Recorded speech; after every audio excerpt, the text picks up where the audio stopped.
Today on the Critical Mass podcast, we're discussing the ADOS Advocacy Foundation's reparations framework. Stick around, this is a conversation that matters.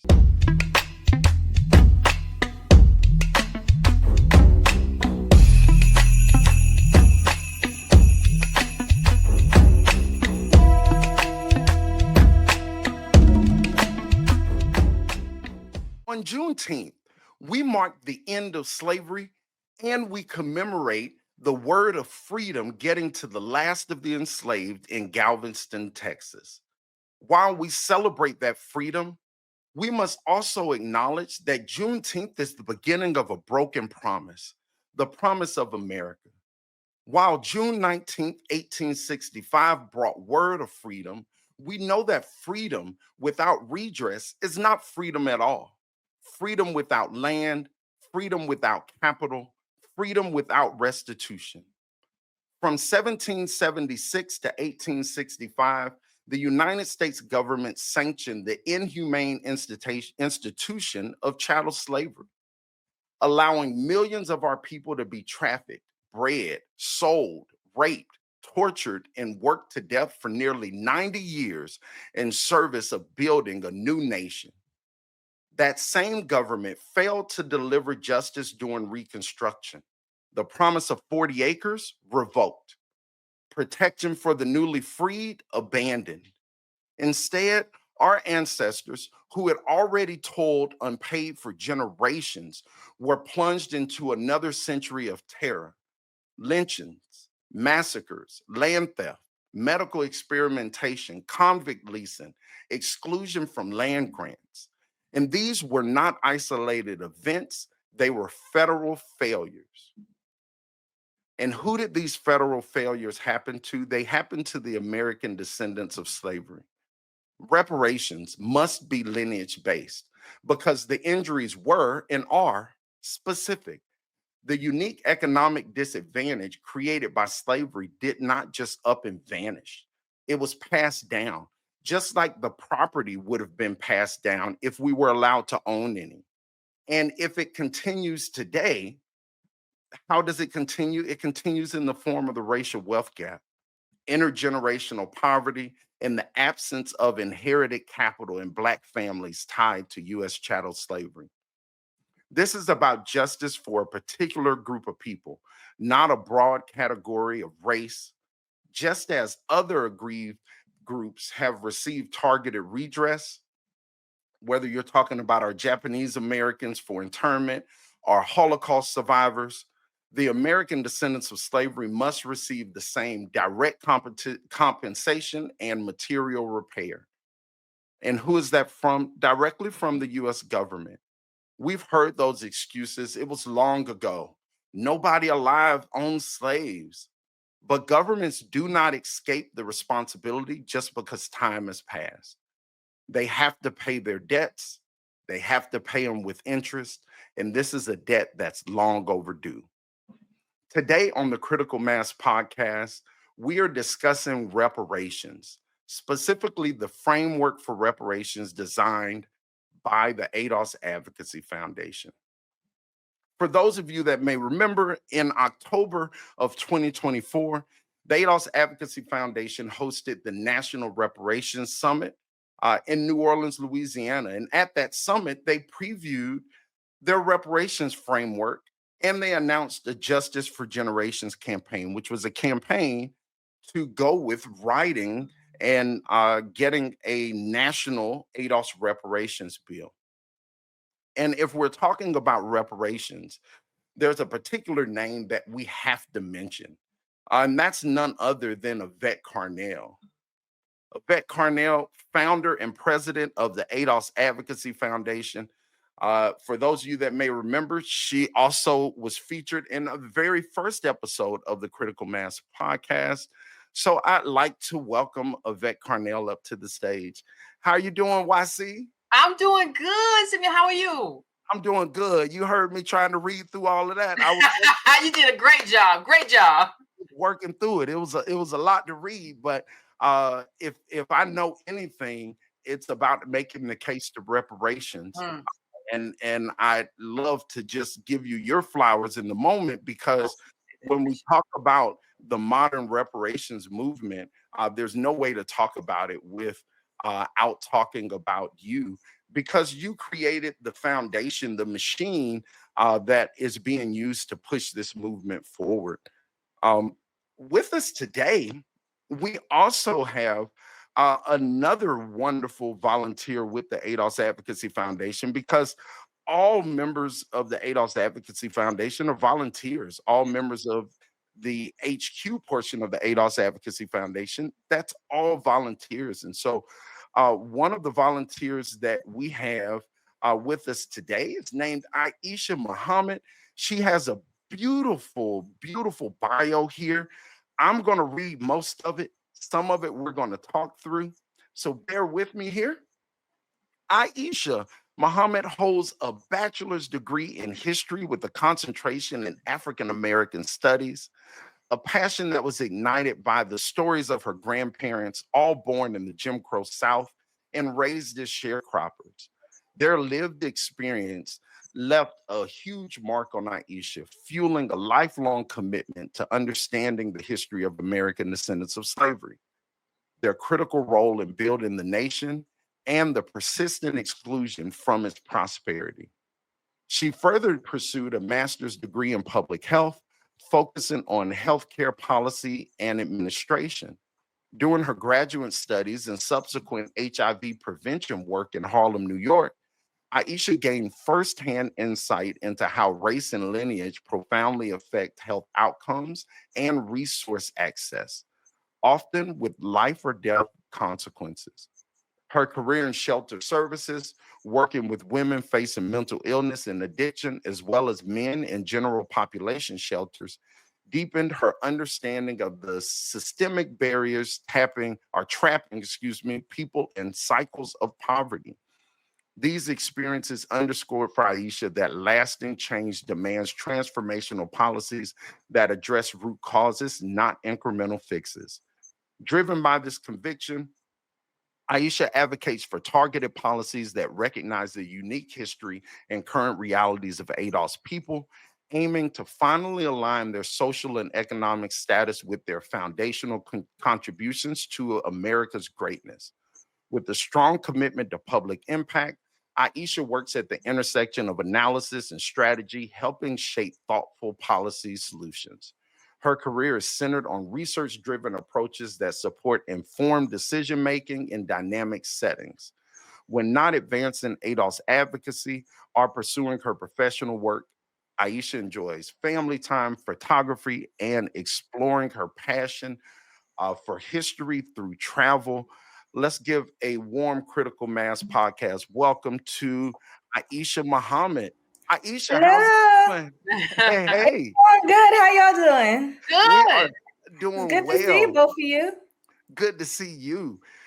So I want to just throw something out here. I only read part of your bio because the other part of it really spoke to the work you've done with the ADOS Advocacy Foundation. And I kind of want to talk through some of that now. I've had the opportunity to work with Aisha and volunteer alongside Aisha for several years now, since 2021. And my first interaction with you, Aisha, was you on the policy team. And so Mhm. I'll tell you a story that I haven't Oh told boy. anyone yet. Okay. I'll tell you a story I hadn't told anyone yet. Okay. So, for those that are really in the know, before the foundation all the way came about, we were in this group that had a chat and had the ability to post. And me and a few other people were like, hey, yeah, they're going to need some policy. We were in the policy team in the group chat. Okay. And so we're talking and we worked on a few things, but nothing really organized. It was real laissez faire. It was just, hey, we're here, we're going to work on some stuff. And then we get to a formal meeting. And I was thinking to myself, like, yeah, okay, well, I'm gonna see what I can do with this policy team, right? And then Aisha showed up on camera and she had a full presentation. Okay. No, okay.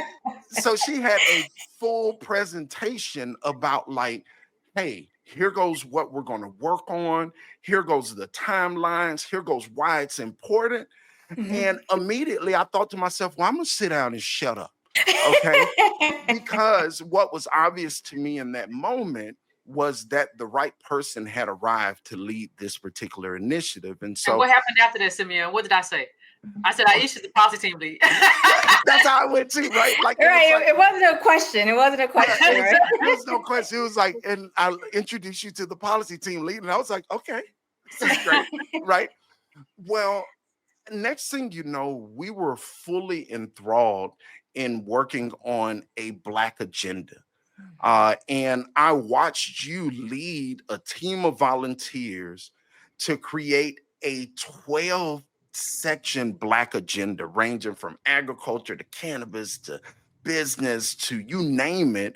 And I watched your leadership not just build a team, but motivate a team to work and put together a hell of a product. I got to see that same level of leadership again as we started talking about priorities of the foundation. And for those who are internal, you know that we have a strategic plan that goes years out. And I got to see you lead that effort and say, hey, we need to put down our priorities and we need to be held accountable to them. So I got to watch you lead a team to do that. While in policy, I sat there and got to watch you lead the team in speaking through this reparations framework that we are going to talk through today. So I just have so much respect for your leadership and your ability to make teams have great products and put out great work. And so big shout out to you. You helped us do a commercial with the foundation. The good old days. The good old days. We've been through a lot. You also created a worksheet and training series on localizing the Black agenda. And currently you're sitting and having a bunch of conversations trying to advance our legislative initiatives for a reparations bill. And so I can't say it enough how just honored I am to be working with you and volunteering with you in the work that you've done for the foundation. So y'all give another round of applause for Aisha Muhammed. Hey, give Aisha applause. I forgot she did all that. 4 years. It's been 4 years. I appreciate that, Simeon. I do. We have definitely, all of us, 3 of us for sure, but with other people as well. We've been through the trenches of getting this organization going. It wasn't just me. There's a lot of folks involved, but I appreciate the shout out and the recognition. Thank you. Yeah, absolutely. And Yvette, you know, you were on episode 1. We talked about why you wanted to create a foundation and how we got to this moment. But how does it feel like right now as we're about to unveil what I consider to be a huge deliverable for the ADOS Advocacy Foundation, which is a comprehensive reparations framework? What is that like for you a few years down the line now, or from a few years of all of the work that we've seen? Well, I feel like for me, we finally gotten serious, right? Because it's one thing to have this kind of cathartic moment where you're like, we deserve the debt. The debt is owed. The debt must be paid. Yeah, that's great. And that's true. That is absolutely true. But when people come and ask you, what does that look like? Okay, a debt has to be paid to the descendants of the enslaved. They have suffered. You've made a case. What does that look like? When you start talking about what that looked like, you get into the serious part of policy. We get into the serious part of like, okay, what is it like in terms of payouts, regulation, who gets it? These are questions that have been asked for decades on decades on decades. And I feel like in terms of this organization that we've finally gotten to the point that we're asking the questions that will take us to the Supreme Court. Those are the questions that we're asking. They have asked, really, we've answered those, and they're going to litigate that. But we have finally, as a group of trailblazers and volunteers, answer the question that is going to lead us to reparations through way of the court. That's what I feel like. So it's a relief for me, honestly, to get to that point to where we can actually answer the question that people who agree with us, because it's common sense really, are asking, which is, okay, you got me. Now, how do we do it? We're answering the how do we do it. That's phenomenal. I totally agree. And I also, one of the big things that I think detractors do is they're like, well, what does it look like? And then they look into the void because most people and organizations haven't taken the time to put out what it should look like. Okay. Aisha, I want to read. So I've been blessed with an advanced copy, so I'm not going to act like it's all memory because it is a very comprehensive document. So I want to read something about the development of the ADOS reparations framework. And then Aisha, I'd love for you to kind of take us through what that looked like in terms of the development and those conversations. So sure. The development of the American Descendants of Slavery Reparations Framework began 4 years ago. Following the publication of the ADOS Advocacy Foundation's National Black Agenda, the policy team shifted its focus to designing a comprehensive federal reparations plan. This effort involved extensive literature reviews, historical and legal analysis, and the collection of data to support the framework. The team examined both domestic and international reparations programs, assessed the specific harms inflicted upon the enslaved and their descendants in the United States, and explored a range of debt calculation methodologies. The result was a formulation of a multi-phase reparations strategy designed to address the cumulative impact of centuries of state-sanctioned harm. What was it like putting this agenda together, or putting this framework together, and around how many people were involved? Thank you, Simeon, for the question. So to your earlier point, after we finished the Black Agenda, it was a huge undertaking. Let me just say that for people who don't know, it was a lot of work, and it was months and months and months of work, and we did it twice. A lot of people don't know that. It was written, I want to say we probably finished the first one in June of 2020, and then we went right back and started to do a rewrite in October of 2020. So once we finished that product, everybody was tired, myself included. and so for a while, we were sort of like, figuring out what's next for us in terms of projects. So we didn't automatically go right into doing the framework. If you remember, Simeon and Yvette, you were there as well. We started working on other projects. We were doing legislative reviews. We had all kinds of spreadsheets going on, trying to figure out what's Congress doing, what bills are being passed. Do we like the bill? Do we not like the bill? Should we just, put forth an amendment to a certain bill just to make it better, or outright oppose that bill? And we also developed a program where we will do some consulting for folks who are interested in getting involved in politics, to help them do some candidate consulting work, which was great work we did for folks. And all the while, in the back of my mind, I'm like, we have to get to that framework. We have to get to that framework. Yeah. So, but I understood the undertaking that was going to be. And I understood the amount of work that was going to have to go into that. So I myself was avoiding it just a little bit, trying to stretch it out just a little bit. Let's get these other little projects done. And then we can come back and figure out, what does this ADOS reparations framework look like, right? So, so come around 2021, I'm like, all right, guys. Got to buckle up again. Got to buckle up and get back to the work of this organization, and we're really what we're here for. Everything else was a great addition, additive, but we are a reparations organization. So where would we be without actually at least attempting to put forth a framework for what reparations should look like? It's easy to say other people, have fallen short, they haven't done it, or what they have put forth is bad or isn't comprehensive enough, but it's not, you can't stop there. That's not enough. So we went back to the drawing board, got another spreadsheet out, and literally it just started off by, I asked the folks in the room, and it was at that time probably about 10 of us, I think. Mhm. And I asked simply, what needs to go in here? Like what needs to be in here? How should this be? I'm always thinking of systems and processes and structure. That's where I come in. So I understood that we have to get a process down that makes sense, a process that can actually be done on a federal level. And so my first thought was that we have to figure out what are sort of our fundamentals of what a reparations framework should look like. So then I came up with five five essentials of repair, which I know you'll get to soon. But that was sort of the first part, figuring out like sort of what are our guiding posts to help us sort of do that research, to help sort of like make us go forth. Obviously, we found research that, helped us, I guess, change it up a little bit. We were flexible to do that, but we needed a guiding post to start out. So one of the first things I thought of was like, we have to have an administrative component. That's huge.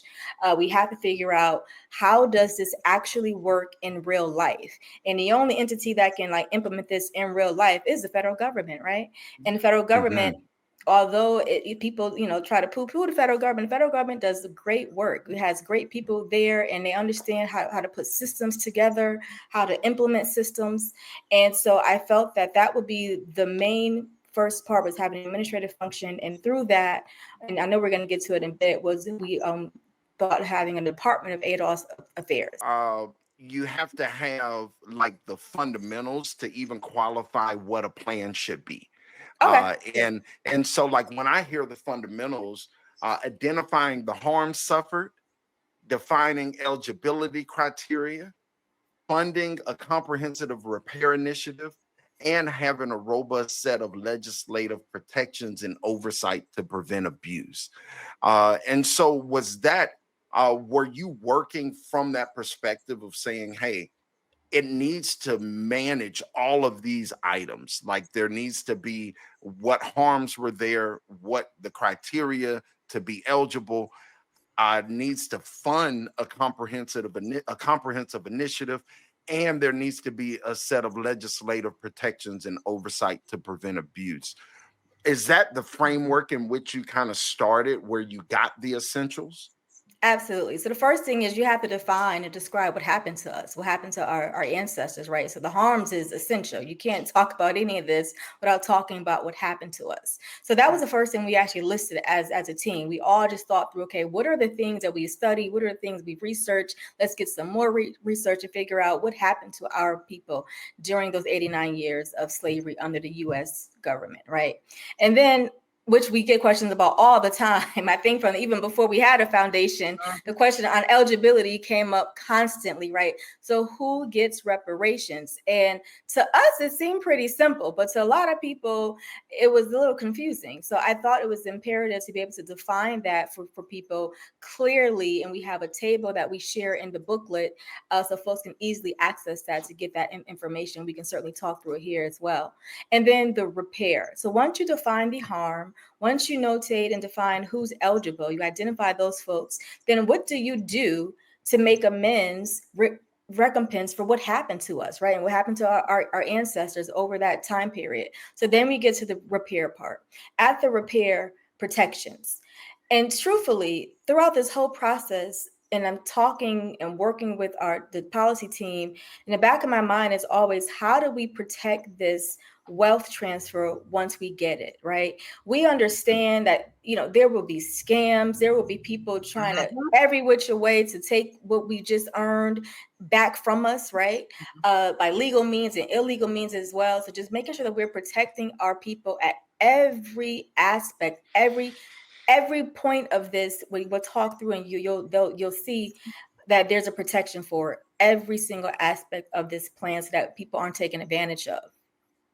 Yeah, I think back to some of those conversations, and I remember one of the early conversations was around what time period. Like how, Yes, because there were so many things that have occurred to American descendants of slavery. absolutely. We have Jim Crow. We could keep going to present day. And then we have also slavery, this big thing, slavery, and what happened after. And so as I'm looking through this framework, I see it's broken up into phases. So the phases of repair, and I want to read what phase one says here.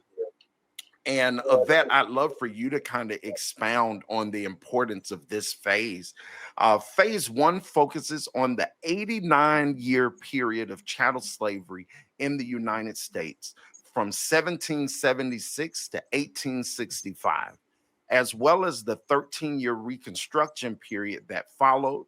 The year 1776 was chosen as the starting point because it marks the formal establishment of the United States of America as an independent nation with the adoption of the Declaration of Independence by the Continental Congress. From that moment forward, the newly formed United States had the sovereign authority to abolish slavery, yet instead the nation chose to perpetuate and expand the institution. So, Yvette, in hearing that in terms of phase one, why do you think that 89-year period plus the Reconstruction era is so important in how we talk about reparations? Well, I've heard a lot of people say we have to start with Jim Crow, right? And no, you're missing the anchoring point, right? The slaves built America. There is no America without those slaves. Slaves started coming, our ancestors, before this was actually a country. So even when people say we immigrated here, no, we were here before this was actually a country to immigrate to, right? So the original sin is where you have to start. You can't start after that, because a lot of people want to start after that, want to include people who are not necessarily included because they're not descendants of slavery. So you have to start in slavery and say, this is our starting point. This anchors everything that we do. This is the beginning of this kind of atrocity, this multi-generational degradation, right? And accrued disadvantage. It starts right here. It doesn't start in Jim Crow. It doesn't start with mass incarceration. It starts with slavery. So I think you have to start with the starting point, right? And make it clear that this is American descendants of slavery, the institution. It's not. Even Jim Crow comes out of slavery. So you can say the American descendants of Jim Crow, the American descendants of mass incarceration, the mass descendants of convict leasing. No, all of that comes out of slavery. And if you miss that initial period that casts everything, that was like, that's it. That is the ball game. So you have to start there, and you have to begin there. Also, just to talk about what we did in this country, you have to start there, right? So I think we start there because that is the beginning. That is the beginning not only of slavery, that is the beginning of America. Absolutely. The beginning of America. That's at 1776. We can't get away from that. So a lot of folks, if you look in the lexicon of today, the name that we hear, or the year that most people hear, is 1619. So I really appreciate this differentiation with the start of America versus phase one dealing with pre-colonial times and so forth. No, we're dealing with the United States because that government is still in place. Still here. The same United States government is still in place. And it looks like from here, phase 2 and 3 address the legacies of slavery during the colonial era. And the harms resulting from policies such as Jim Crow segregation, redlining, urban renewal, removal, the federal government's role in the drug trade, mass incarceration, and other discriminatory practices that have disproportionately affected our community, the ADOS community.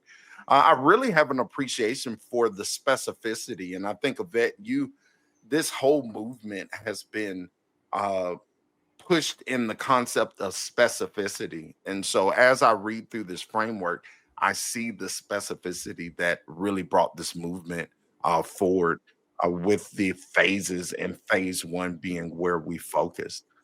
On that note, when we talk about repair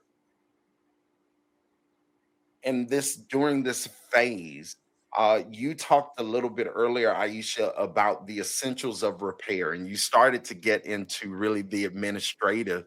So I want to list out what the 5 essentials of repair are, and then we're going to take them one by one. The 5 essentials of repair: you have administrative, education, land, mental health, and then you have financial, which includes patents and intellectual property as well. So let's start with that administrative. One of the things that, in our pre meeting, we kind of talked about, I was talking about our family trees, and I was talking about finding the slave recently Mm-hmm. as I was working through my family lineage and genealogy.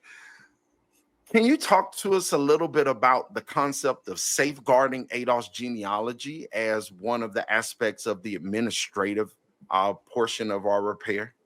Oh, absolutely. It's significant. So, as I mentioned earlier, we want to establish a Department of ADOS Affairs, or DAA. And what that would do is create a permanent executive agency to oversee and protect ADOS reparations, right? So, again, we don't want to have a system where something is given to our people sort of like haphazardly or not in any kind of systemic way, and then people lose money or they don't get the proper credit for being an ADOS person because they weren't able to find the paperwork, the right paperwork, and all that. We know for some people it can be challenging. Some people hit that 1870 wall and it can be a challenge. So we want to help take all of those barriers away. So the idea is for the DAA to partner with the Library of Congress, the Smithsonian Museum of African American History and Culture, the Census Bureau, and similar institutions to do research, organize, safeguard, and make ADOS genealogy records accessible. So the DAA will serve as a primary resource to do claim verification. So if you're an ADOS person or you believe to be an ADOS person, the DAA will assist you in finding out who your ancestors were, the connection to this lineage, that you don't have to do this on your own. And we want to ensure that these organizations and these institutions really, right, that they protect our information. So if you're a person, if you're a professor, if you're a genealogist, and you may have some records somewhere, we want to safeguard that stuff. We want to be able to turn these things over, have electronic records. If it's a paperwork, have a copy somewhere and put it in the Library of Congress somewhere, so that we're able to access these records and people can actually find out how they're connected to this lineage if they don't already know. Thank you for that. And in addition, the DAA, Department of ADOS Affairs, they're also going to do something in terms of financial protections and coursework for recipients. Tell us a little bit about that as well. Absolutely. So it's essential that every ADOS beneficiary fully understands what reparations entail, why it's a debt owed by the federal government, and the historical injustices that our ancestors endured during slavery in the Reconstruction period for phase one to begin with, right? So it's not just enough for the advocates like the ADOS reparations folks to be the ones to know what happened and why it's important. Everybody should know what's happening, not just even ADOS people, but everybody in America. If you're an American citizen, American resident, you should know this history. If you're a person who wants to immigrate to this country, you should know what happened to the people who are from this country. So what I have set up is just that if you are a person who wants to get reparations and you qualify for reparations, you have to have a history course. You have to know what happened to our people, right? And that's also, it's not just to ensure that you know what happened, but it also will give you a pride in what your people overcame. And it will help you, we hope, right, to be able to safeguard your wealth. So you won't be so quickly to just run out and fall for maybe a scam or to just like use it without thinking through, okay, this is something that my family, it was stolen from my family. This is something that my ancestors worked for and never got. So what can I do to ensure that this lasts for generations? That's the point of this. That it's not just something that you get one time and then it's out the door and one generation later. We want to ensure that you, your children, and your grandchildren can live well with this wealth, with this newfound wealth. Mhm. Now, you touched on something a little bit earlier, and I kind of want to jump into it now. So we talked about the administrative phase or essential of repair that's within phase one, and we use this word, and as we talked about it, but we didn't get deep. And I kind of want to go into this, and it's a big buzzword around the whole concept of ADOS, and that's eligibility. Mm. Eligibility. We saw on social media over the years, we've heard even, narratives like it doesn't matter, which stop the slave ship got on. It's just a stop, we're all the same people and all these things, even though everyone reminds us that we're not the same people all the time, right? So when we talk about the American descendants of slavery and reparations, and specifically reparations for ADOS, I remember the conversations around eligibility, and this was even a hot topic in our meetings, Yes. where we talked about eligibility. Like we were fighting, it got really contentious here because it was really important to everyone on the team that this is safeguarded, and we had to think of a million ways possible, like how could this be destroyed so we could make sure it was fortified. So um, can you talk through the eligibility criteria? Who is eligible for reparations in the United States? Absolutely. Thank you. Yeah, this is an interesting topic. And to your point, it got very heated even amongst ADOS people, right? So, and I feel like because we want to get it right, everybody wants to get it right or as right as possible. We may have to do tweaks. We may have to come back and make things better. And even though once we share this booklet with folks publicly, we want to be able to, you guys can read through it. You let us know whether something doesn't make sense. If you have some research information on how to improve it, I'm open to hearing that as well. In fact, from the conference that Simeon mentioned we had in October, I got a lot of feedback. And the main thing people asked was, why is it so hard to find records on our people? What can we do to make this easier for people to find their family information? Because we know we've been here in this country. We know we haven't lived anywhere else. We didn't immigrate over here. We didn't come here later on. We came here in the beginning. So we want to ensure that folks know who gets it and who doesn't. So I'll just read really briefly who gets it, right? So for starters, you must be an American citizen and have identified as Negro, colored, Black, or African American throughout your life. You are barred if you have ever identified as anything other than Negro, colored, Black, or African American on any official government or work verification documents. In addition, hold on, Aisha, you're right. But I just want to say one thing. This eliminates all the white passing conversation. What if somebody is white and they're white? No, they're not here. Continue. Sorry. No, you're fine. Present a government issue ID, birth certificate, or census record that identifies a direct ancestor as Negro, colored, Black, or African American before 1965. And just to clarify, direct ancestor means someone who have a direct line to, so mother, father, grandparents, great grandparents, so not aunts, uncles, or cousins. Okay. And trace your ancestry to at least one person identified as Negro, colored, or Black and enslaved in the United States of America between 1776 and 1865. Or, and we have a third column, I'm not going to read everything in the third column, but you'll get that in the booklet.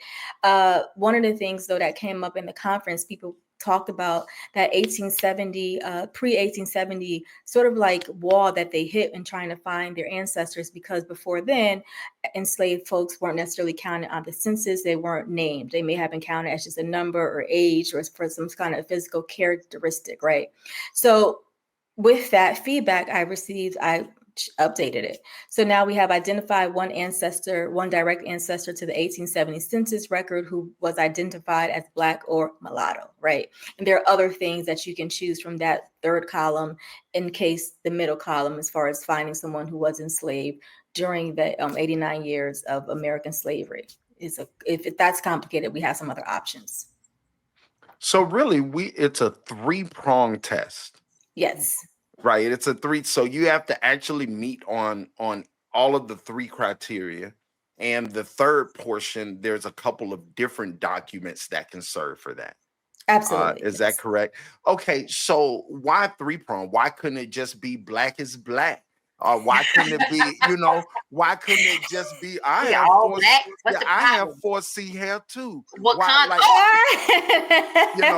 why couldn't it just be that? Because that's not good enough, right? We are a specific group of people, and we descend from slaves. So the people who actually endured American chattel slavery and their descendants, who then had to deal with all of the repercussions and just the outcomes of being coming from an enslaved group of people, are the ones who actually suffered, right?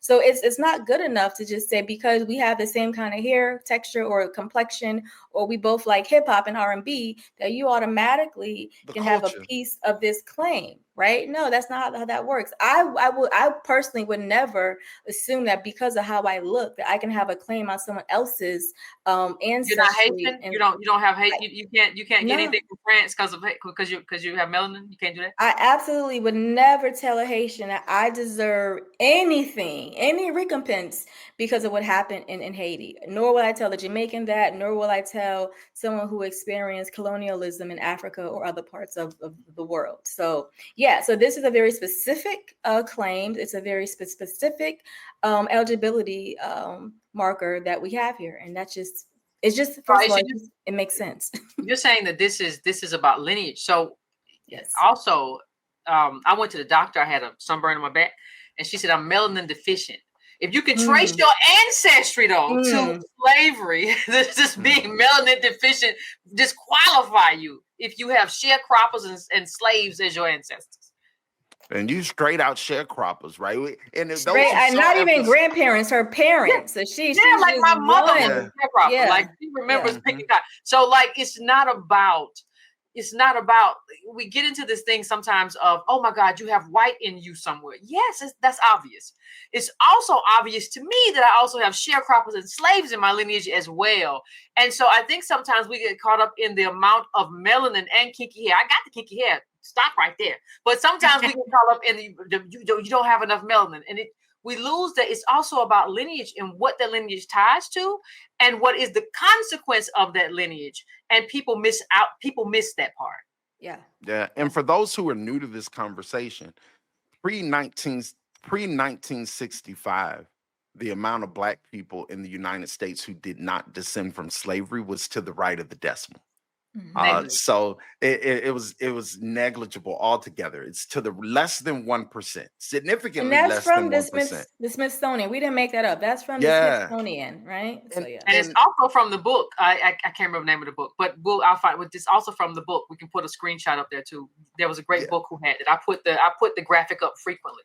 Yep. Yeah, and that particular group, and when we were talking a little bit ago about phase one, and we're talking about harms, the people who are eligible for reparations are the people whose people experience these harms. So I want to read through some of the harms real quick, because I think part of what needs to happen is everyone needs to know what has happened to us. And so listen out these harms. Enslavement of African descended individuals and their progeny under U.S. law from 1776 to 1865. Over 89 years of forced uncompensated labor for the economic benefit of enslavers and the nation. Denial of the right to choose one's vocation or benefit economically from one's labor. Prohibition from filing patents or profiting from inventions due to lack of legal personhood. We weren't even considered people. They just stole your IP. They're still living off the IP today, by the way. Still living off of the IP. Widespread physical, mental, emotional, and spiritual abuse, which I love that one of the Essentials of Repair deals with the type, the things that we have to combat even mentally as some of this trauma gets passed down. Lack of bodily autonomy, including the systematic rape of enslaved women and men. Absolutely. Enslaved women forced to nurse their enslavers' children and to bear children solely to increase the enslaved population. Routine separation and sale of family members to serve the financial interest of enslavers. The American medical establishment was built in part on slavery. Enslaved individuals were subjected to invasive medical experimentation without consent and frequently without anesthesia. Their bodies, both living and deceased, were used in surgical trials and dissections to advance the field of medicine, often in settings as crude as slave cabins. Exclusion from the 1862 Homestead Act, which denied formerly enslaved people access to land grants. Failure of the U.S. federal government to protect or provide for freed persons after the Civil War. Reneging on federal government's promise of 40 acres during Reconstruction. Abandonment of Reconstruction effort, allowing the rise of Jim Crow segregation. Jim Crow never had to happen, but it did. And legalized racial oppression through the Black codes. Basically, they made being Black criminal. Systematic land theft from Black Americans through legal and extra legal means. Widespread lynching and racial terrorism by white supremacist groups like the KKK. Still thriving groups here. You go out to Forsyth in Georgia, they still do a billboard every year. They still have recruitment efforts for the KKK. We still have Confederate flags everywhere. That's the same thing. That's Trade right. for the country. Yeah, that's right. The rebel flag. If you really The break rebel down flag, yeah. that's the rebel flag. That's the hey, I rock with you. Yeah, and that's the I traitor feel flag. for you. You don't have the right Yeah. name for it. It's the traitor flag. Yeah, it's the traitor flag. Massacres of Black communities, whether you're talking about Wilmington, Camilla, LaFleur, Colfax, you name it, there are a bunch. And the exploitation through wage theft, sharecropping, and convict leasing systems. And this isn't even an exhaustive list. This is just some high points. What was it like putting this list together and talking through it? Because even speaking through it, like I hear my voice cracking. I hear like I feel something as I'm talking through that. What was it like putting that together? Similar. I mean, I think everyone just as far as people in ADOS Advocacy Foundation, we are very well read on our history in this country. But when you put a list together like this to be able to share with people, to talk through these things with people who may not know, it's really emotional, to be quite frank. Everybody in the meeting, and we'll have moments of just quiet after someone talk through an issue or talk through one of these things that happen in history. Silence followed by anger, and then followed by a personal story, so some kind of familial relation to something that happened to someone. Someone's family had to leave the South to go north because of the KKK. Someone's family member was raped and ostracized because of that. I mean, just the issues that people talked about, their personal experience from this history, or even just losing land. People who had like just hundreds of acres of land they were able to establish post-slavery and then having it lost. So it was very emotional for everybody in the room or on the call. We were on Zoom calls back then. And it just really just crystallized that this wasn't just history. Like, it still impacts us today. It still has impacts, not just emotional, but financial impacts today on everyone in that room. So it's one of the things that actually is better, I think, to do in a group, because then we have that way to kind of be there for each other, talk through things. You're not kind of just home reading by yourself and getting angry, but you can like express how you're feeling and talk through those things. And then it also just crystallized just the connections that we just developed in this foundation, like just being able to share what happened to our families, to share this history without to shame. talk through this. Without shame, right? I So can that think was a of, beautiful moment. I can think of times where there'd be 5 or 6 of us on a Zoom call on Fridays until 8, 9 o'clock at night. Many times. Talking it was later than that. It was later than Yeah. that. Yeah, we went into the AM sometimes. We be going and we start mid-afternoon. Yeah, And 1 o'clock. One of the things that was just so prevalent was people's commitment to this task, or these series of tasks, and how we all grew closer as a result of it, to where we can fight and be cool. You know, like we had to grow closer because we were working together so close on these. Now, so we talked about that list of harms, and I purposely held that, even though I'd argue that it's in just the phases. It's the harms and the phases. But I held that right before we talk about the education component of the essentials of repair, because part of the educational component is incorporating ADOS history into education. Yvette, you've talked several times about how that history not being prevalent is part of the reason white America gets confused. It's part of the reason people can come to this country and act like they have no clue about what has occurred to us and wonder what's happening. So can you talk about the importance of everyone understanding ADOS history in America? Well, omission is propaganda, basically. So when you omit us from the story and what we did, and not only built the country, how we paved the way for all the Black immigrants who are here, right? We paved the way for a lot of the most of the Asian immigrants who are here. So the Civil Rights Act did that for them. So if you omit that and have these people believe that, like, not only did we not do anything, but we are actually a contagion to wealth. We're actually a problem. We don't work hard. They don't understand that you would not be here were it not for us. You being here as a Haitian, Bahamian, a Jamaican, Nigerian, Ghanaian, Asian American, Chinese American, whatever you are, is because of the Civil Rights Movement. Because the Immigration Act of 1965 came after the Civil Rights Movement. And that is because of what we did. But if you don't understand that, then what happens is you become ground to racist right-wing propaganda, which tells you these people, they don't work hard. That's why they're poor. They don't tell you that we're poor because of what this country did to us and what we fought for benefited you, and that's why you're in the country. They don't tell you that. They just tell you that these people are poor because of what they don't do. So part of what we have to do is that give them the education to understand who we are and how who we are and what we fought for benefited them. Absolutely. And, I think about education.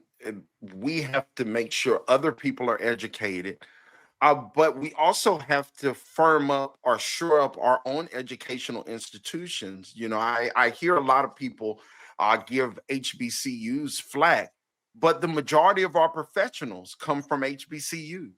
Absolutely. The majority of our doctors, lawyers, everything Yep. comes from HBCUs. So one of the things I saw in the framework is that HBCUs must receive federal endowments large enough to ensure ADOS students can attend free of charge. Facilities are modernized and maintained, and educators are compensated on par with their colleagues at comparable institutions. So I think, okay, so I'm gonna pull out some HU flyness for you a bit. So all right. So when I think about my institution, Hampton University, Yes. or I think about your institution, Yvette, Howard University, we're talking about the top tier of HBCUs. And what that tells me is one that HU is better than other HU, but go on. I'm sorry. I was waiting for that.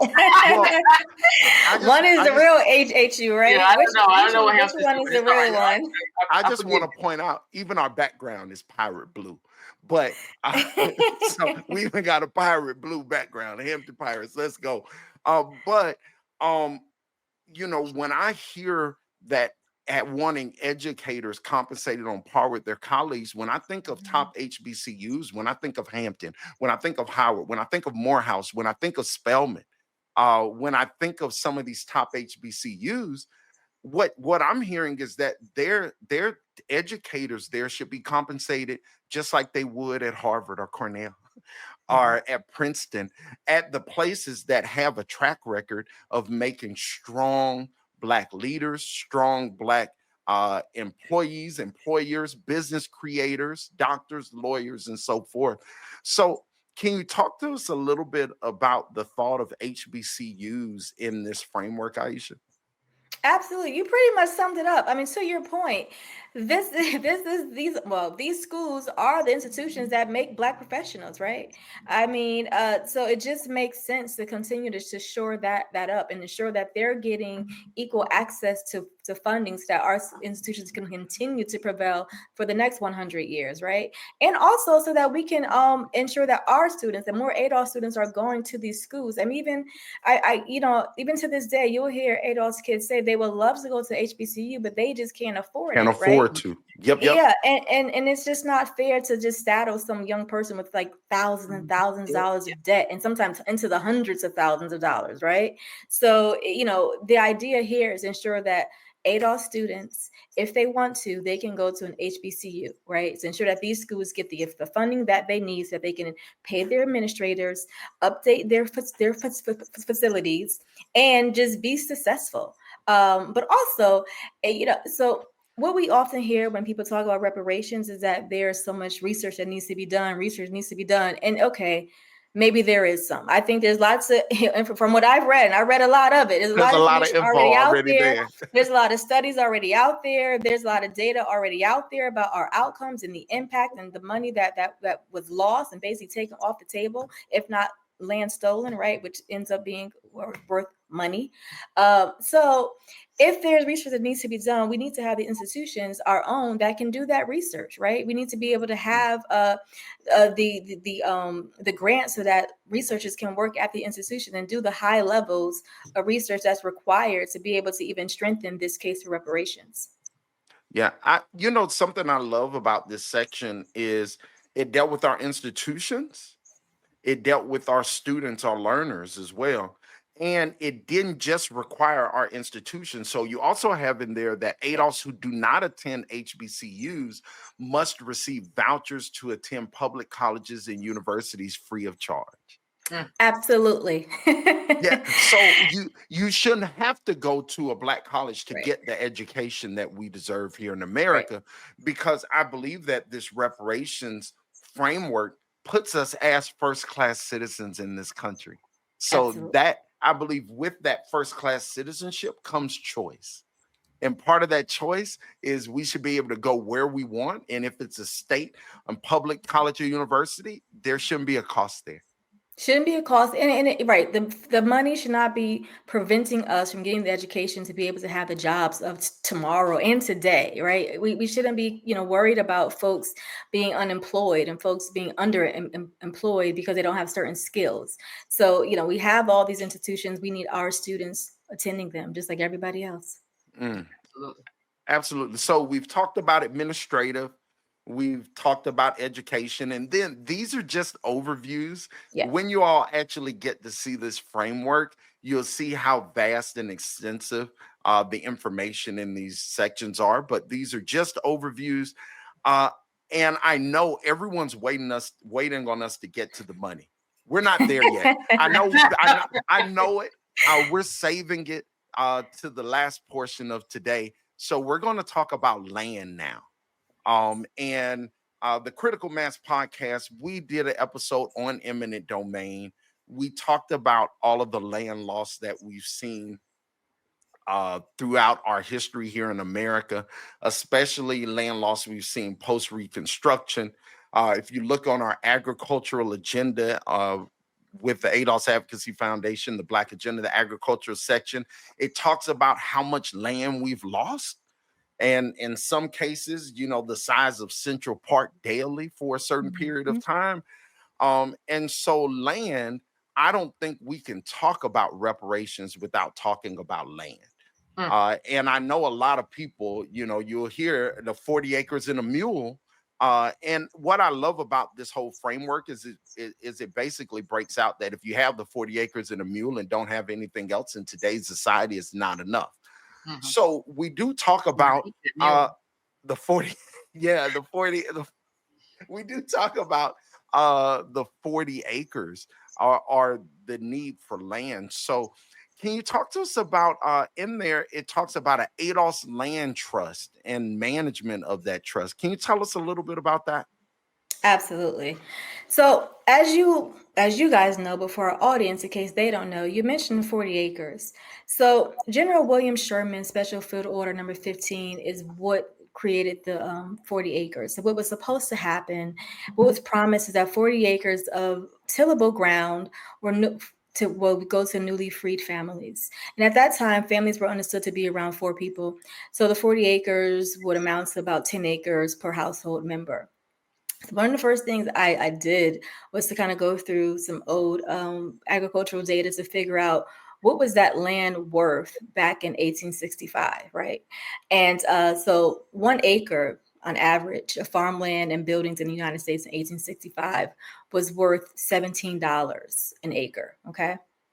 So if you multiply $17 times 40 million acres is $680 million, okay?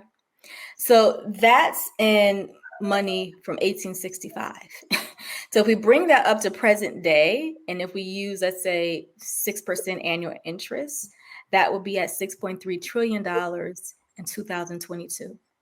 Okay. This is a lot of money that we weren't able to accrue through not getting the 40 acres. But in addition this to is that, just land, though, right? This is just land. So we're talking about $6.3 trillion in 2022 dollars in just land alone. Just land. Yep. And that's just for 40 acres of land, okay? So if we then talk about the Homestead Act of 1862, where mostly white Americans and European immigrants were allowed up to 160 acres of land for as little as a filing fee, using that same $17 an acre, and as of 2022, if we were able to get that, they'll be worth $121 trillion. And that's at 6%. And 6% was a standard percentage rate during that time. I was reading, and I won't go too far in this because it's more on the financial side, but the slaves that were traded or sold to create Georgetown were sold at a 6% interest rate. Yes. So that 6% is very standard. So that $121 trillion, ooh. It's a lot of money. And we also know that the number of adult descendants of the original Homestead Act living in the year 2000 was estimated to be around 46 million people. So about a quarter of the adult U.S. population, of obviously that would be mostly white Americans, can trace their legacy of wealth and property ownership to one single government program, the Homestead Act. One government program they can trace their wealth to. Changes that is life changing. And our condition, our position in this country would just be so much better. Like, I don't even think we could fully even understand or comprehend. Yeah, it's just where we should be and where we could be still in the future if we get the reparations that we're owed. So the idea is, I'm sorry. No, go ahead. Okay. So the idea is to have an ADOS land trust to deal with all of this funds that we did not get from owning about 200 acres of land, right?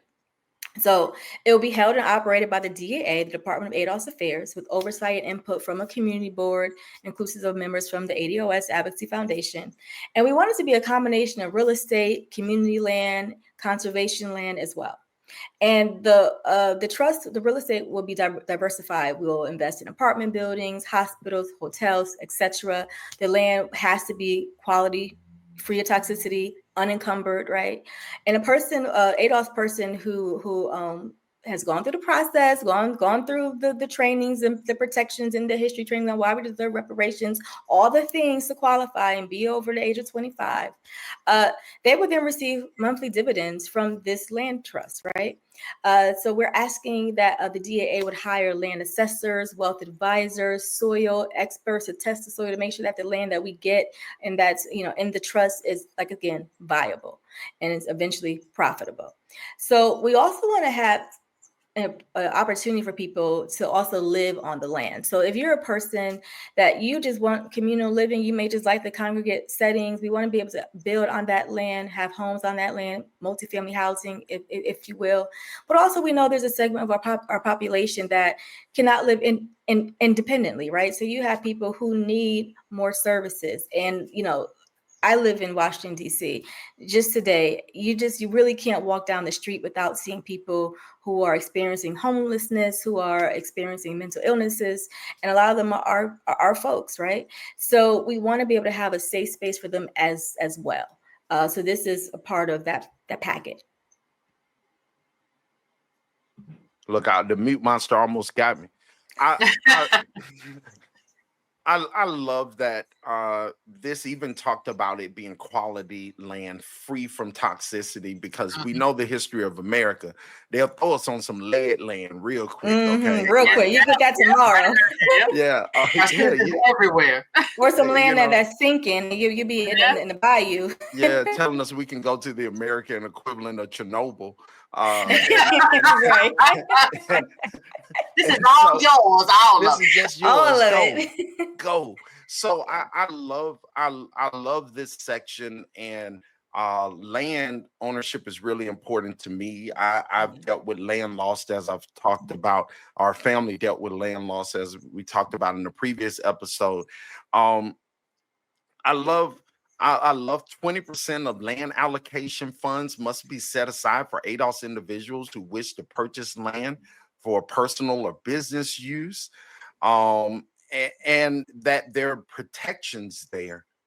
So we've talked about administrative, we've talked about education, we've talked about land, uh, and we talked a little bit about some of the harms, which, if you ask me, gets us into this next section, which is around our mental health Mm. and the effects of slavery and the compounded effects of racism that affect our mental health, and the trauma that really gets passed down and alters our genetic code, and the impacts of that. So, um, you talk about in this section the the physiological and emotional injuries that have taken a multi-generational toll on mental health, and you even use a term RES, the residual effects of slavery. Can you talk a little bit about this section and the purpose of this section, and why we have it, and why it must be included when we're talking about the essentials of repair? Absolutely. So, in your introduction, Simeon, when you were going over my bio a bit, you spoke to the fact that I worked in homeless shelters in New York City. And the first of which I worked in was a mentally ill and chemically addicted shelter, MICA, for women.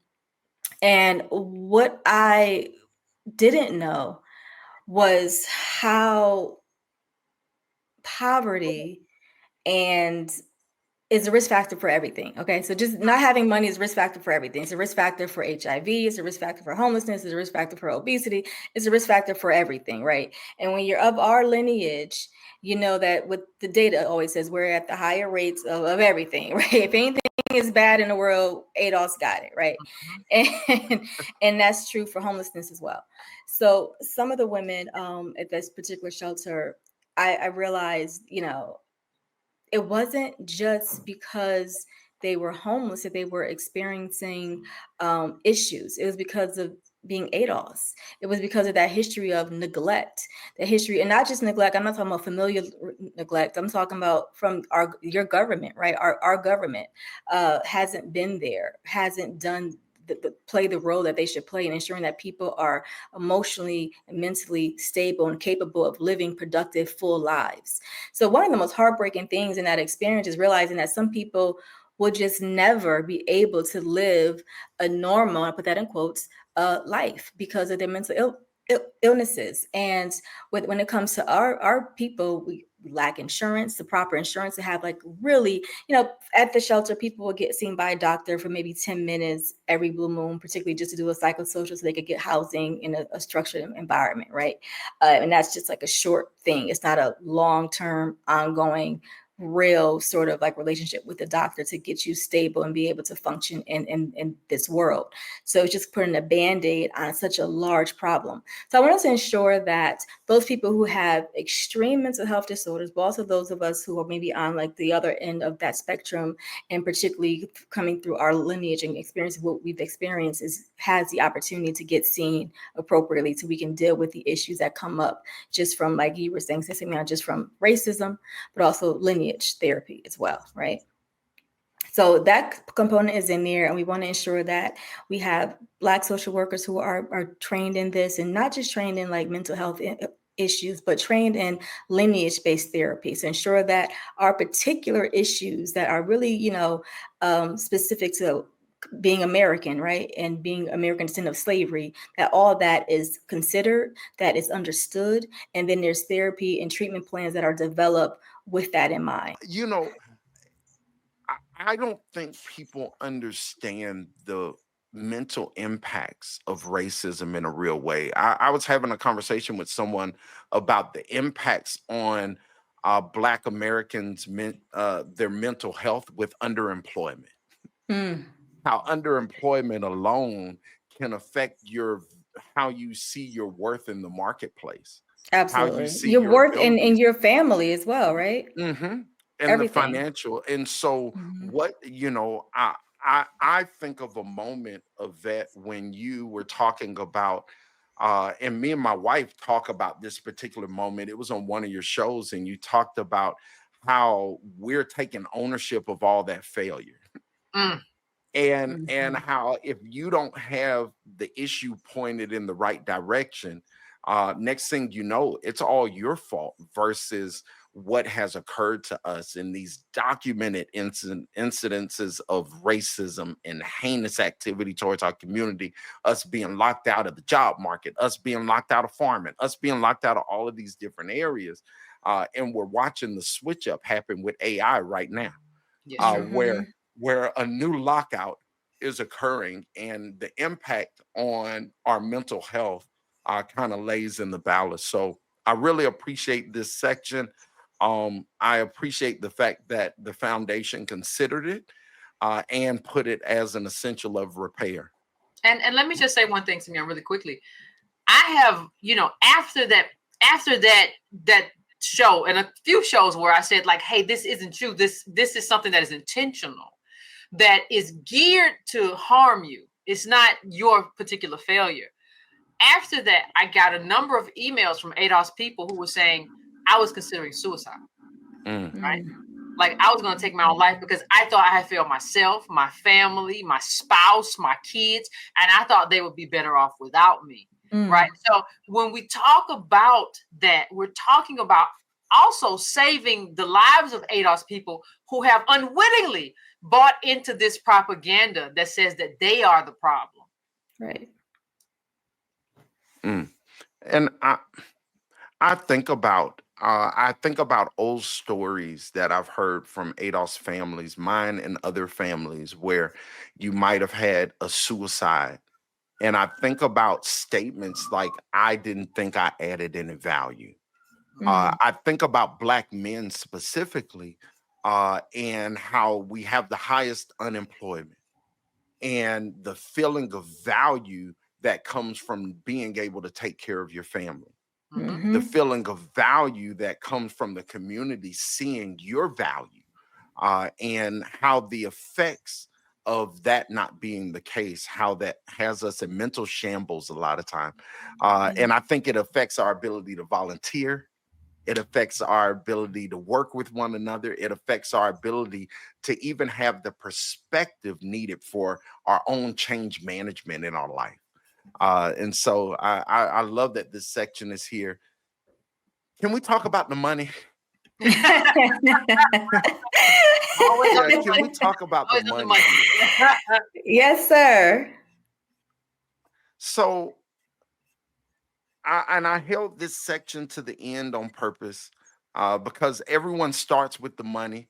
And I Yeah. think it was important to understand that the ADOS Advocacy Foundation's framework is money plus. It's Yes. money plus land, money plus protections, money plus education, money plus mental health. It is all of the things. And so we didn't take a either or model, we took a plus and model, because the overall concept is these are the essentials of repair. These are the five essentials of repair. So ADOS Advocacy Foundation and members of the ADOS movement as a whole have been known to say $20 trillion is the down payment. Yes. And I think we've already made the case just in land alone. We talked about how that land, if we look at it at a 6% interest, we're already at the $120 trillion. So we're talking about a $20 trillion down payment. Can we talk about that? Like how Yes. how Where come from? Yeah, how did we get to the monies? To the monies, yes. So that all comes from estimating the cost of slavery, right? So that physical labor component. So Dr. David H. Swinton, he's a PhD in economics from Harvard University, previously a president of Benedict College. So Dr. Swinton in 1990 developed a formula for estimating the cost of slavery. And that formula consists of four components. The first one being value of labor expropriated. Second component, value of lost opportunities to acquire capital. Third, value of lost freedom. And fourth, pain and suffering. Okay. And in 2015, Dr. Thomas Kramer, PhD from UConn, expounded on the expropriated labor component with his wage-based estimation calculation. And he's the person that came up with the calculator, essentially. And we actually were able to get access to that as an org and to review that table. And even in his words, he noted that it was very elementary. So he said this didn't even go as far as it probably should go, but he just wanted to start with something, right? And we agree this is a pretty good start. And so that's where that $20 trillion comes from. So he starts in 1776 and it goes through 1861 and then there's a pause between 1861 and 1865 because, as you all know, that's when the Civil War took place. And just with people moving around, fighting in the war, it was just harder to accurately track income, what the income would have been, the numbers, and just all that jazz. But you should also note that his calculation is considered conservative at a 3% interest rate, which we talked about a little earlier. The going rate at that time, with an example with Georgetown University, was 6%. So his estimate is based on 3%. And again, we're excluding 1861 and 1865.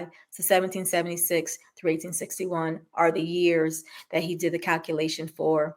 And the hours are billable on a 24 hours per day basis because an enslaved person didn't own their own time, right? So they were basically on call at any point that a master or someone in charge wanted them to do something, they had to get up and do it.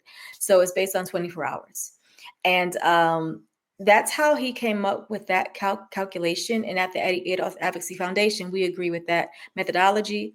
As I said earlier, if people have the expertise, they have their own calculation that they work through and they want to share that with us, email me. We're happy to hear it. Email Yvette, email the org. We're happy to improve this plan, but we think this is a really valuable and viable first step. So that's where that comes from. And that is literally just a down payment. And that's just one component of it. So that's just the value of labor expropriation. That's just your work, your labor. So what that would have been per hour for a white man, what he would have earned during that time, that number was just kind of correlated to the enslaved population, everybody was enslaved during a certain year, and what that would be. So, and that was, again, in 2022 dollars. We're in 2025 now. That number, we got that inflation popping. Okay. So that number has certainly gone up. But again, we feel that is a valuable and viable starting point. So what would that look like for people? Because I'm sure that'll be your next question, Simeon. It is. How do I get mine? Yeah, what does that look like? Good question. Important question. So this is our plan looks like this. Using the 2022 value at $20 trillion, each ADOS person at that time would have gotten $500,000. Okay. But there are stipulations again. So one thing I want to share, I'm not sure if I explained this clearly earlier, is that one of the guiding themes or guiding principles that I was working with throughout this whole thing is protecting this wealth, protecting ADOS, right? Not putting us out there to be taken advantage of, to just kind of get the money and lose the money. So there are a ton of guardrails within this plan. I'm not going to list out everything. If you want to get the booklet, you will be able to do soon, and you can read through that. But that's the guiding principle. So how do we guard this? One of the things is that for eligibility, you have to be 25 or older to receive the funds. We're not saying everybody over 25 has all the best ideas, but we do think there is a baseline of certain like wisdom experience that has to come before you can get something. But if you're under 25, that money will be in a trust managed by the DAA, Department of ADOS Affairs. Unless you're enrolled in college and you need tuition assistance, absolutely you should be able to access that for tuition. If you're suffering from homelessness, you should be able to access that for housing. But if, and you heard the other components of this framework, if those other components are actionable and they're in process, then the school tuition should be covered already and the housing should be covered already. But if it's not, if this is given out incrementally in terms of like, financial first, then that will come later. But anyhow, we have those protections in there so that if you're under 25, you can access that money. Another thing, each beneficiary must purchase a life insurance policy with death benefits for your heirs. It's really important that once we have wealth, that we get into the process of protecting it and protecting our heirs, our children, essentially, right? Real quick, I want to jump in here because I think a lot of people make being a financial guru a barrier to reparations. And they almost act like you need to be damn Dave Ramsey in order to qualify for reparations first, right? And so I love this because it meets people where they are. Absolutely. And it helps build those components of the financial responsibility needed to protect this inheritance, basically. Well, and to your point, Samia, most rich people aren't good at managing like wealth. They pay they have wealth managers. Yes, this idea that like you all can't get this thing that you're owed because you're not good at managing wealth is just insane. Because the truth of the matter is that most people who have wealth just have wealth managers who they trust. That's it. Right. And they'll manage into generations, not just this one generation. They will manage to tell you about what your kids and grandkids, and they'll manage this 200 years. So, I think this kind of takes away that propaganda too that people have around. Well, you don't know how to manage money. Well, yeah, we ain't never had none, but we can figure this out. Right. Once we get it, we got some people in place to help us figure it out, right? And so part of what what the DAA will hire will be accountants, economists, wealth managers, financial planners. So we're going to have all these sorts of people engaged in this process, attorneys as well, to ensure that it's done properly, right? And that it's done for generations, not just for now. Some other things, each beneficiary must work with an estate attorney to create a will and live in revocable trust. This will be provided free of charge from the DAA. State and local governments cannot place liens on reparations amount accounts for pre-award debts. So if they get some debts post reparations, go do what you got to do. But anything before that, when we were, going through struggles, people are going through life, and right, that's kind of off the table in terms of of putting liens on folks' accounts. And so some of the guardrails is to, like I said, to protect this money. It's critical to prevent the rapid loss of principal through uninformed financial decisions, high-risk investments, scams, or wasteful spending by people who may not have access to financial literary resources. A long-term distribution model is designed to provide beneficiaries with time to acquire essential knowledge about personal finance, wealth management, and investment strategies, right? And more importantly, these guardrails are intended to preserve and transfer wealth across generations. And for folks who, just want to take advantage of people, this is really to protect all of us, really. So there will be people in place, and there will be hotlines you can call if you think someone's trying to scam you, or someone told you about some great business deal and you don't really know if it's a good deal. You'll be able to call up to kind of get some guidance on ensuring that it's a solid plan, so you're not taken advantage of. So all that. It's in the same way that the NFL did when they saw a lot of plans coming down, potential plans coming down the pipe that they kind of understood may or look like they might be scams. We have the same kind of warnings. Hey, no, don't do this. This is somebody who is designing this to take advantage of the money that you just got. Yep. I love that. And they will. I mean, just know that. Know that if once people hear and they know this is coming to you or coming to us, they will have all kinds of scams and plans. It's going to sound great, look great, be nice and shiny, and it's going to be to your detriment, right?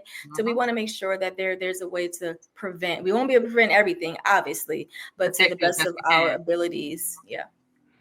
I love that there's protections in there, and we'll talk about some more of the protections.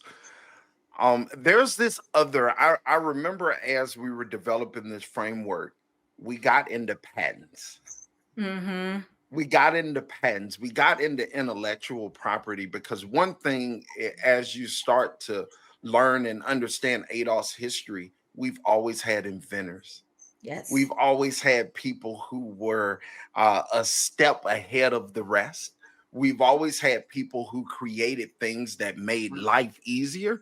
Even you even had slaves creating things that made their role in slavery less horrible. It's still Yes. horrible, but we were able to build ingenuity out of this troublesome time that we found ourselves in here in the United States. So when we talk about finances and we talk about the financial component of repair, we have to also talk about intellectual property and patents. So can you talk to us about the need to address intellectual property in a reparations framework? Sure. Happy to. Some folks, I'm sure, have heard of the Dred Scott Supreme Court case, right? So the U.S. Supreme Court's decision in Dred Scott, 1857, declared that free Black Americans were not citizens of the United States. Shortly thereafter, the U.S. Patent Office issued a memo titled Invention of a Slave, stating that a new and useful machine invented by a slave cannot be patented. And as Simeon just explained, we were always inventing things. We were always being creative, even under the most heinous and horrible conditions. We were still thinking, being, and it just kind of a sidebar, but just to think about the amount of intellectual property that was just stolen and other folks were able to benefit off of and still eat off of to this day. It's sad. It's really sad.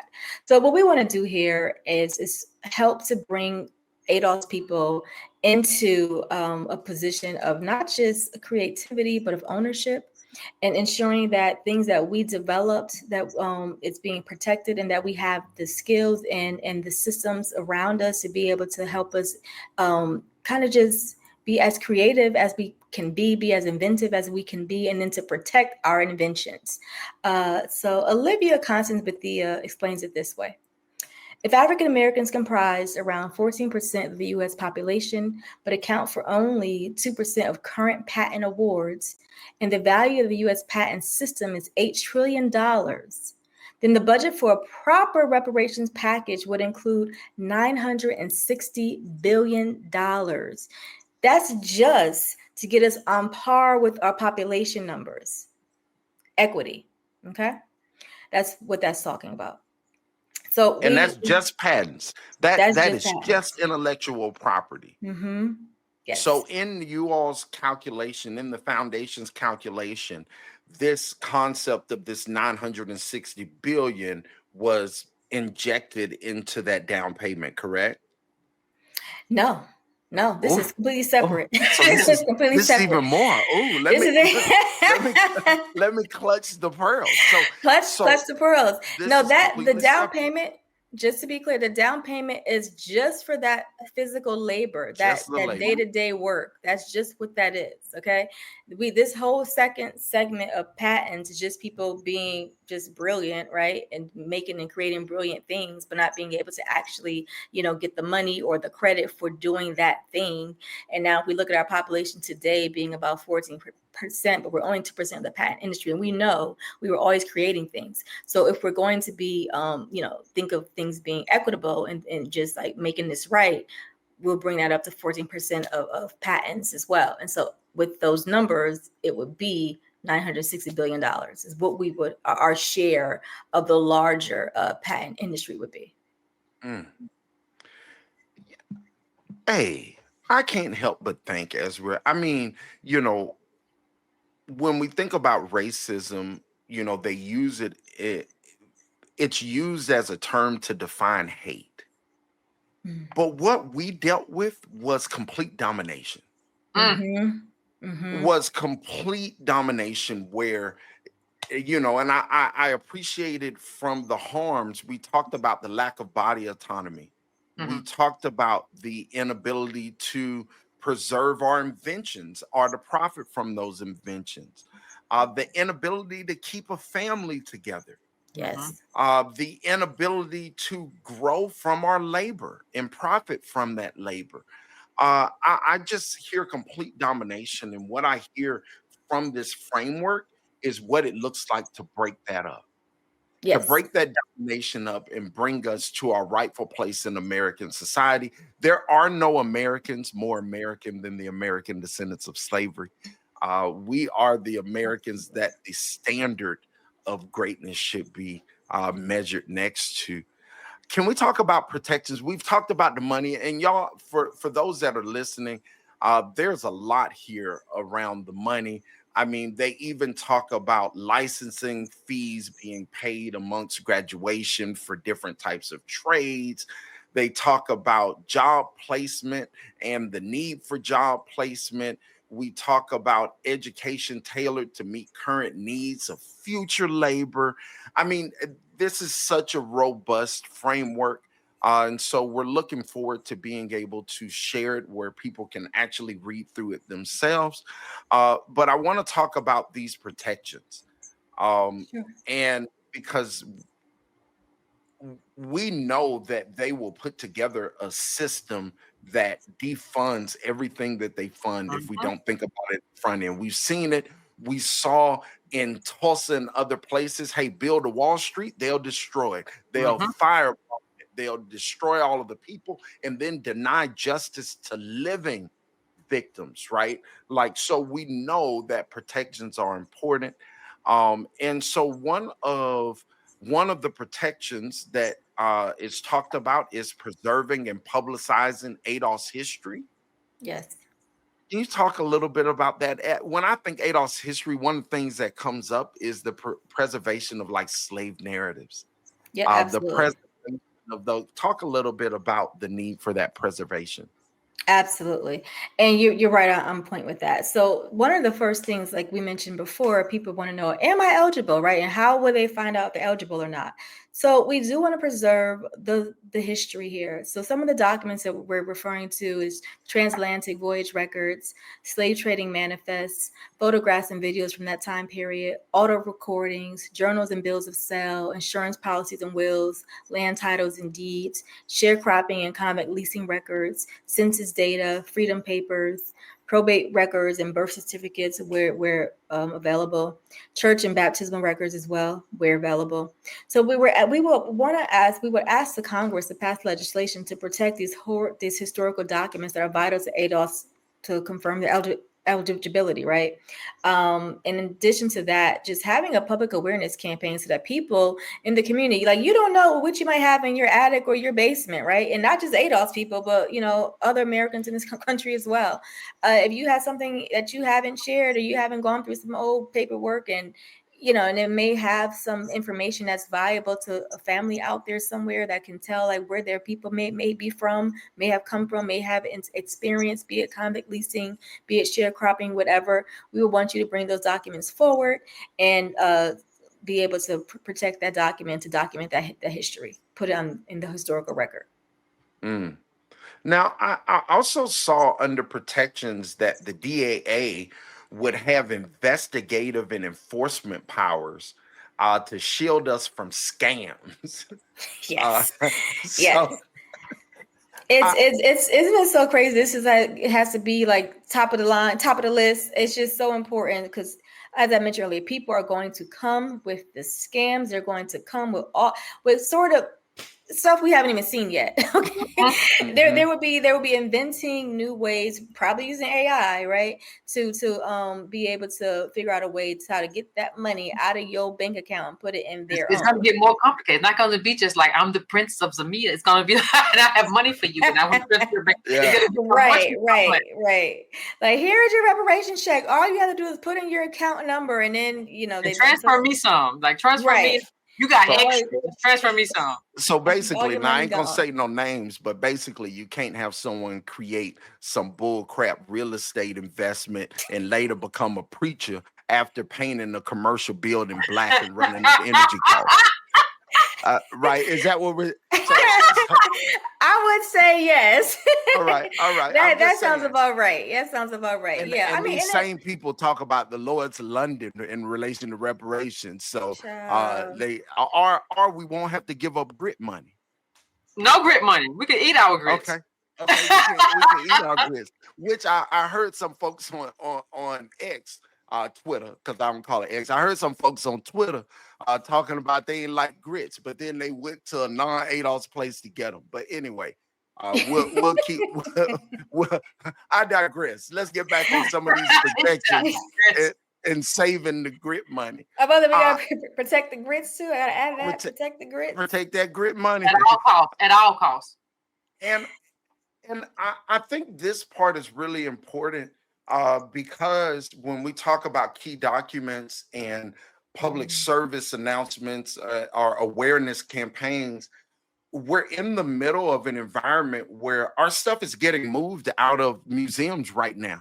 Yes. Where this history that details what has occurred to us in America and sets the stage for what will make us whole are getting removed. So I really have a high appreciation for these records, them being preserved. And you also talk about them being easily accessible. Yes. For us.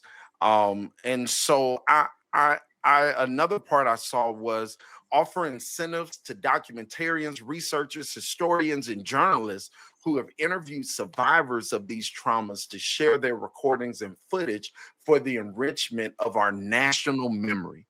Absolutely. If they haven't done it yet, we would definitely want people to want even the DAA to reach out to folks to assure people like, hey, we want this information, it's valuable, bring it in. So we wanted that information to go as far and wide as possible. I love this. So what we've gone over today, I just want to lay it out. We talked about how we developed this reparations framework and it being in collaboration with a lot of minds in a room working together over a period of months and an extended period of time. We talked about the overall phases to repair. So the fundamentals of reparations of a framework, including identifying the harm suffered, defining eligibility criteria, funding a comprehensive repair initiative, and having a robust set of legislative protections and oversight. We talked about the phases, which being phase one, which was from 1776 to 1877. So that was all of the founding of the country, slavery from the founding of the country to emancipation and Reconstruction. As the types of repair are the phase of this aspect of repair. We talked about eligibility and having a three-prong eligibility for reparations. We talked about the essentials of repair, which are broken up into administrative.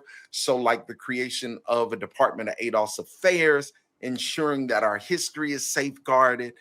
We talked about education, ensuring that our HBCUs are funded, ensuring that our ADOS learners have the ability to go to school without being riddled in debt, ensuring that people who immigrate to this country get the education about our contributions. We talked about land and the restoration of land for ADOS and how that has impacted us financially and how that land comes to $6.3 trillion alone when we're talking about the loss. We talked about mental health and the effects of slavery, Jim Crow, and America's history of oppression of ADOS and how that has to be addressed. And then we talked about financial, that $20 trillion down payment. We talked about patents and we talked about protection of this whole package. Did I leave anything off in my summary there about, I tried to pull it all together. I think you did. You did a good job. You did well. You did very well. Yes, very well. Right. It is. It's a lot of stuff in there. So it's a lot to go through, but you did great. Well, I love this. And I love that this is going to be made public, available for the public, because I don't think it's just ADOS who needs to understand what this looks like. I think it's everyday Americans need to understand what this looks like. Another thing I just want to point out that we didn't mention here is on the ADOS Foundation, ADOS Advocacy Foundation's page, we have reparation frequently asked questions, where it will arm you with a lot of the information you need to deal with some of the frequently asked questions around reparations. And it talks about a lot of the whys, and the who and the how. And our framework takes that to a whole nother level by providing a lot of the detail around ADOS reparations. Yvette, now that we're here, now that after this broadcast and after our conference in October, more people know about this reparations framework or will know about it and will understand what reparations looks like. Why do you think more people should join in on this fight? Well, I think this is a moment. You don't get a lot of moments in your lifetime. People don't understand how fast a lifetime goes by. You don't get a lot of moments. This is a moment where you can really have um, that debt paid. We have the framework. We've made the argument in terms of agency, in terms of going to zero wealth. We've done all of that, and so now we're here. And even in terms of our white people in the community, right, and our quote unquote people of color, although I don't like that term for anybody because I think it erases all lineage. I think you have to ask yourself, are you ready to move beyond, kind of protesting to power? Right? We talk about racial grievance, and this is a way to get beyond that. So, if you want to talk about progress in this country, if you want to move beyond certain types of grievances and angst, this is a real way that we come together as a country. And if you don't want to see this stuff anymore, if you come to America, I hate what happens. It's so racial. It's so this. Well, like, here's the fix. Right. And this is how we move beyond that to really trying to be one America where we're not so caught up on ethnicity. Part of the reason we're caught up on lineage now is because our lineage was not repaired. So if we get to a point where we're repaired, we can really move forward and have that kind of reconciliation that people behave as if they want. So I think this is a point to become that kind of one America that Obama talked about that wasn't real. He said there's not one red America, blue America, there's one America. No, Obama, it wasn't. But I think we are in a place where we can say, okay, now we can do that. We can move to that. You can also go to joinados.com to join and become a member. We have chapters across the country, and we have more popping up every single month, every single quarter. By the time this episode airs, we will have launched a chapter in Florida as our newest chapter. And so I can't stress it enough that you have the ability to get involved, and you can do that by going to joinados.com. I also want to give a huge shout out to all of the volunteers across the country who made this possible, who made these moments possible, whether it be our Black agenda, whether it be our outreach campaigns like Claim the Name, whether it be our media campaigns and our social media, are people who are helping chapters get lit up across the country, are those brave individuals who have decided to lead a chapter and have taken on that extra responsibility in our community. For all of the people part of the training team to help some of these trainings, we have a whole series of training that's coming out over this summer. Just a big shout out to all of those individuals who have decided that justice for our people is worth their time, worth their energy, worth their intellectual abilities, and have put that together. Our members range in profession, from blue collar to white collar to education to C suite. We have people all around who are willing to make a difference. Uh, I also want to give you a shout out, Aisha. One, I was so excited about this episode because I know all of the hard work that got put into creating this framework. and just give you some flowers today, just like the flowers in your background, which are really pretty. I, I knew he wasn't going to get to an episode without you saying some mess. I knew it. The flowers in your background. Did you take that picture? It feels like a picture that you would have taken. I But did take this see, picture. I knew it. You were right. I knew it. But I want to give you some flowers there and just all of your dedicated hard work as a volunteer and a high level volunteer who is knocking out deliverables left and right. And very, very last, YC. I love that you came through and committed to being here for our community in the way that you have, leading such an important organization as the ADOS Advocacy Foundation. Again, those who want to get involved, you can get involved at adosfoundation.org. You can join at joinados.com. I am Simeon with the Critical Mass Podcast.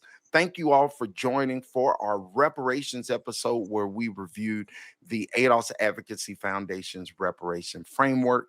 You all have a wonderful rest of your day.